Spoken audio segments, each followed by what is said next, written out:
Again, we shouldn't be calling people names in this thing, but I will let the honourable member Charles Wood St. James and Boyd Headingley continue. Yeah, I said the tweet was anti-Semitic, Mr. Speaker, and it is. He's feeding into anti-Semitic conspiracy theories. He said, when it comes to foreign political interference, nothing matches the Israel lobby. We have a point of order from the honourable member for Timmins James Bay.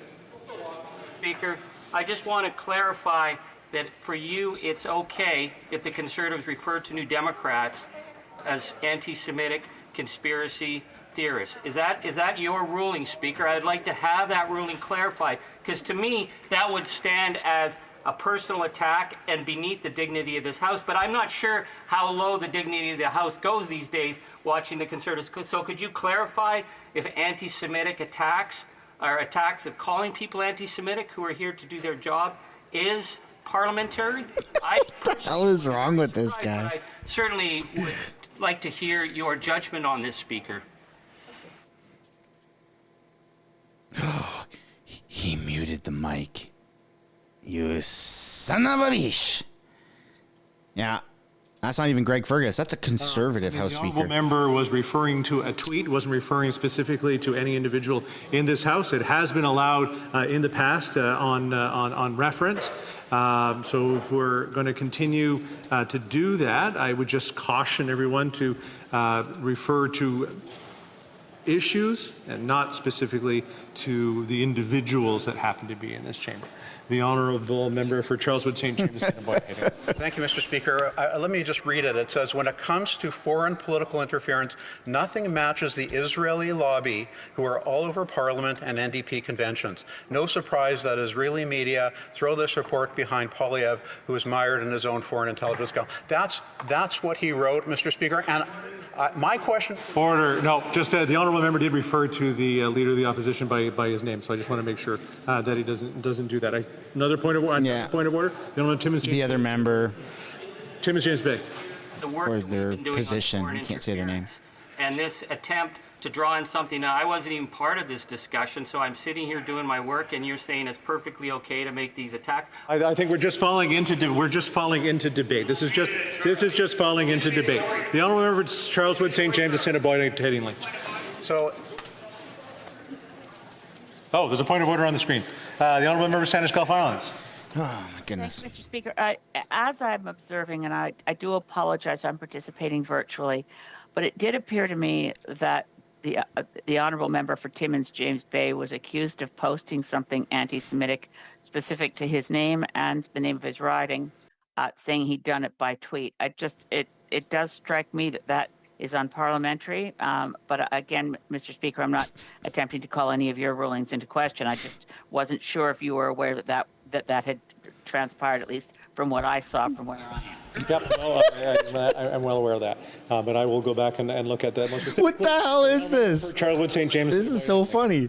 for itself, if the member had wanted to do the right thing, he could stand up and apologize to Canada's Jewish community for making this post. And I would like to ask for consent to table his tweet with the clerk. There is a request for consent for the honourable member to table that document. All those in agreement? Point of order, the honourable member Timmins James Bay. Thank you, Mr. Speaker. I don't want to belabor the point, but what has happened here is that a statement I made about the Israeli lobby has been taken by the Conservatives to make it as an that I am anti-Semitic. That is a false statement, Speaker. You may think that that's parliamentary, but that is a false statement. It's also given the dark history of it. I said I would go back. I said I would go back. Kick him out. Kick him out.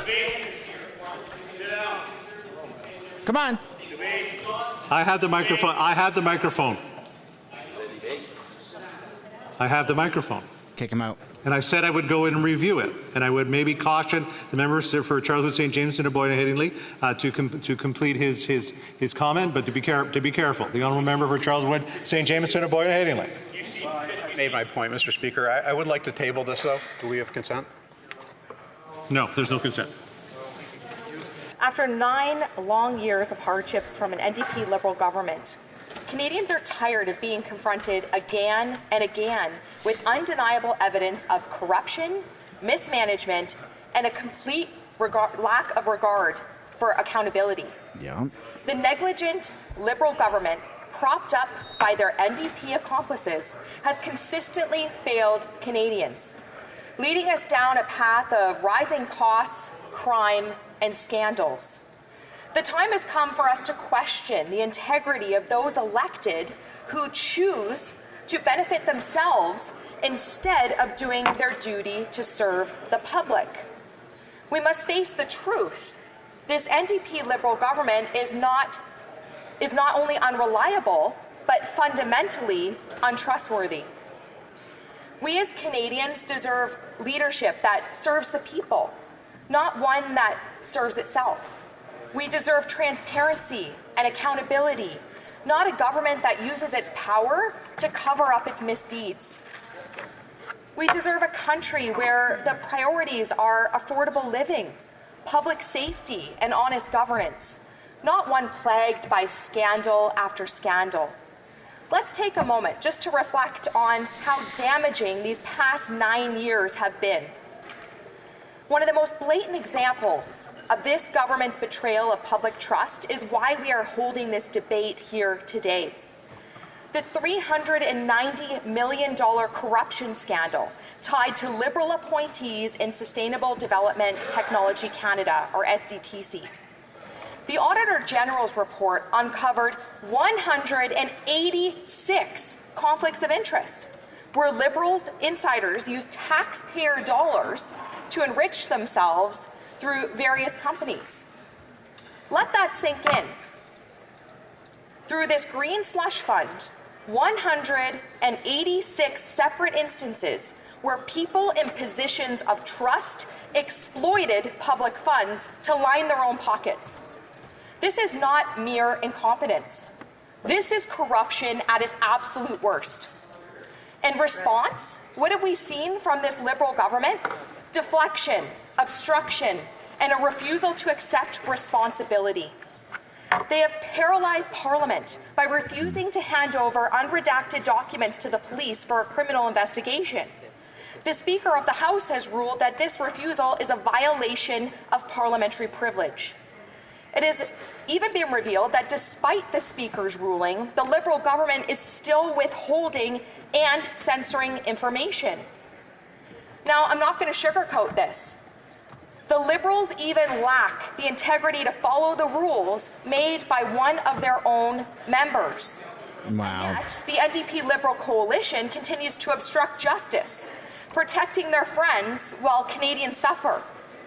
This government is more focused on safeguarding its own interests and addressing the real issues that are crippling Canadian families right now. This pattern of scandal and corruption runs deep. We have seen this government continuously attempt to bury its wrongdoings, not only in this case, but in over 15 other occasions in the past 9 years. The integrity of our democracy is at stake when those who are in power believe that they are above the law. Canadians deserve better, and they will get that when they elect a Conservative government. Speaker, this $390 million corruption case is just one scandal in a long line of Liberal misconduct since this Prime Minister took office in 2015. From the SNC Lavalin affair to the We Charity scandal to invoking the Emergencies Act without cause and freezing citizens' bank accounts. This NDP Liberal government has demonstrated time and time again that they are willing to break the rules to serve their own interests. Let's start with the SNC Lavalin affair of 2019, one of the most high-profile scandals in recent memory.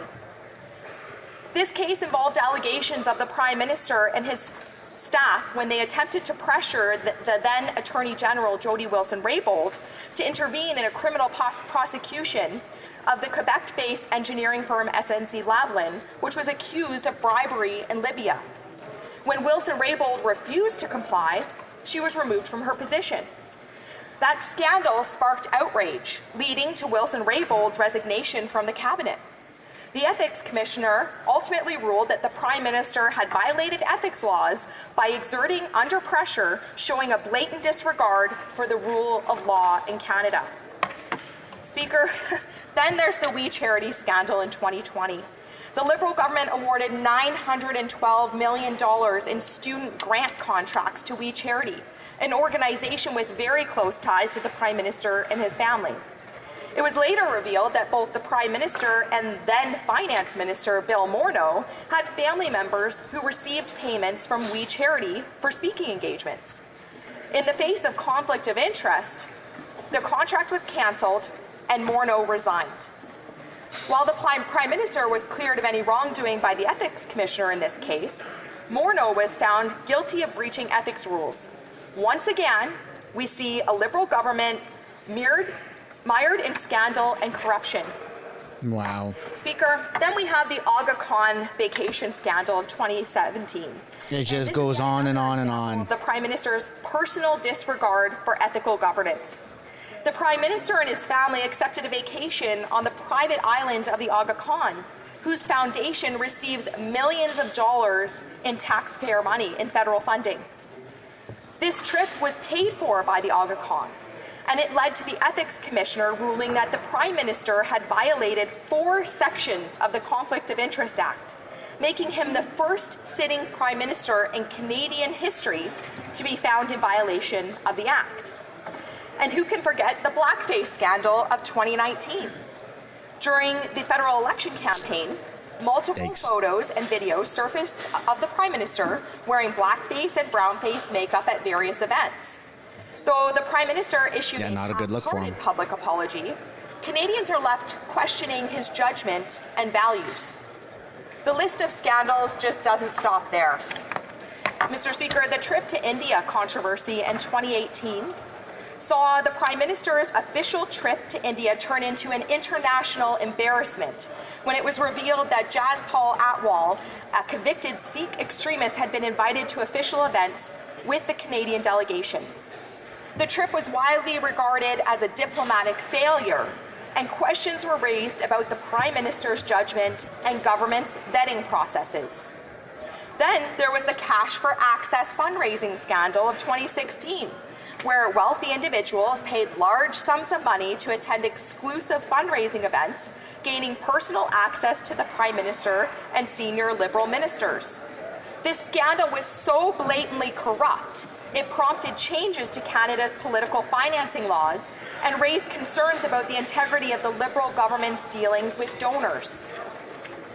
Then, Speaker, there's also the issue of former Governor General Julie Payette, a Liberal appointee who created an environment of toxicity and harassment she needed to be fired for her gross misconduct. And what else would you expect from a friend of this current Prime Minister? Well, of course, also we can't forget the reckless spending. And despite racking up expenses while in her role, she continued to cause over $277,000 in additional legal expenditures.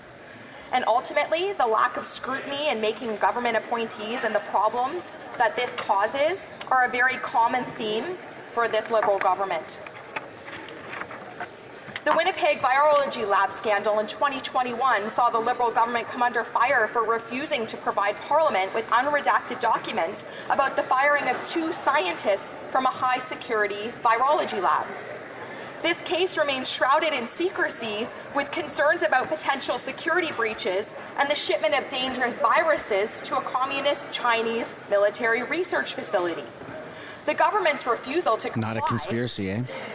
with House orders has raised serious questions about transparency and national security. More recently, in 2023, we learned about the McKinsey contract scandal, where the federal government awarded $209 million in contracts to McKinsey & Company without proper, adequate oversight. Many of these contracts were awarded on a non-competitive basis, raising concerns about the government's procurement practices and the potential conflicts of interest. So once again, we see the Liberals giving away Canadian taxpayer dollars to their friends. Remorseless corruption to the core. Mr. Speaker, then we also have the ArriveCan controversy, or should I say Arrive scam.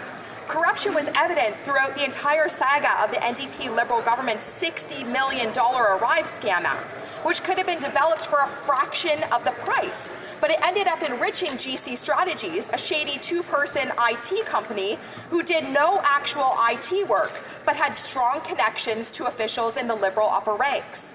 Now, the Auditor General has confirmed that they will be conducting a performance audit of all contracts and payments related to GC Strategies and other companies incorporated by the founders. This will impact all departments, agencies, and Crown corporations who had dealings with the group. I hate to interrupt the honourable member. Wow. We've come to the allocated time. Of course it's Greg Fergus that cuts her off. About 9 minutes and 20 seconds left on the clock when she resumes her discussion on this question of privilege. Comme il est 14 heures, c'est What? How is that even possible? Are you kidding me, dude? She's going on and on, listing all these great things. It was a phenomenal speech. Fergus comes out of nowhere. That's enough. Cut off. Dude, this is what I'm saying. Like, he's not fit for the job. This is why we're doing a petition to take away his ability to mute the microphone. That's crazy what he just did. Canadians are sick and tired of the Prime Minister's misleading Not so new guy. about gun violence. That's right. Yesterday, Man, he's the Prime looking Minister sharp. had the audacity to pat himself on the back over his appalling handgun crime record. Well, Mr. Speaker, I'm a Canadian who lost a friend 3 years ago to gun violence, and I take the Prime Minister's deception personally. Handgun crime is up 116% since the Liberals came into power. Families are grieving, and the Toronto Police Association is calling out the Prime Minister for being out of touch and offensive to victims. Canadians simply deserve better. Canadians deserve a Prime Minister and a government that will stop the crime. Not this Prime Minister who is focused on celebrating his own failures. Damn, dude. That was pretty intense. I did not know that about him. Grenville, Thousand Island. Once you've been personally affected, After 9 it cuts years, deeper. This NDP Liberal government is not worth the cost or the corruption. Today, the Auditor General confirms a full investigation into the Liberal government deals awarded to ArriveCan contractor GC Strategies. This shady two-person firm that did absolutely no IT work charged taxpayers $2,600 per hour for over $100 million in government contracts. Sole source deals that froze out hard-working Canadian companies. In the ArriveCan scandal alone, the Liberals' preferred contractor, GC Strategies, pocketed $20 million of a $60 million price tag for an app that should have cost a fraction of the price. Why did the Prime Minister give these ArriveCan middlemen $100 million since he took office? And when will the Prime Minister stop robbing Canadians of their hard-earned money and doling it out to well-connected Liberal elites? After 9 years of these NDP Liberals, taxes are up, costs are up, crime is up, and time is up for these corrupt Liberals and their well-connected friends. Common sense Conservatives are going to end the corruption and bring home a carbon tax election.